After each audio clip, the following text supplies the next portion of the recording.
কয়দিন পরে ওর হাজবেন্ড ওর বাচ্চা নিয়ে পলাই চলে গেছে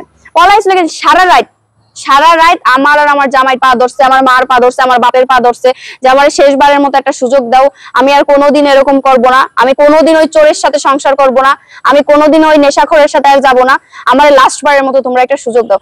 আমরা কিন্তু কেউ ওরে বলি না, আমার মাও যদি বলে থাকে আমি ওরে কোনোদিন বলি না যে তুই এই জায়গায় সংসার করিস না। তারপরে আমাদের ওইখানে আমাদের তো পপি খুলনায় নিল, আগের বার যখন আসছিল ওর মনে হয় মনের ভিতরে এটা ছিল যে আমার বাপ মা সব মুসলমান হয়ে গেল, মানে আমার বাপ মা হিন্দুদের সব মুসলমান হয়ে গেল, আমি আমার বাপ মারে যে বাঁচাবো, আমি আমার মারে যে বাঁচাবো, আমি আমার বাইরে যে বাঁচাবো, কোনোভাবেই আমি মুসলমান হইতে দেবো না। আরে মুসলমান কি আমি জোর করে করছি? এই যে আমার মা সামনে, মুসলমান কি জোর করে করা যায়?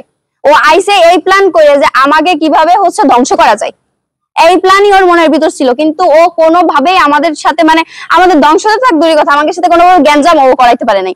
ও যখনই দেখছে যে না এদের সাথে কোনোভাবে পারা সম্ভব না, তখনই ওর হাজবেন্ড টেনে পলাইছে। না তো ও এবং কি তো ওর হাজবেন্ড আর ও তো মানে উঠিয়ে পড়ে লাগছিল যে আমাদের ফ্যামিলি, এই যে দুটো ফ্যামিলি, এই ফ্যামিলি দুটো যাতে একেবারে ধ্বংস হয়ে যায়। কিন্তু একজনের সাথে পারলেও আর কয়জনের সাথে তো পারে না। অলরেডি আমি এখন আমার বাবার কথা বলবো। অনেকে জিজ্ঞাসা করেন যে আমার বাবা মুসলমান হয়েছিল, না আমার বাবা মুসলমান হয় নাই।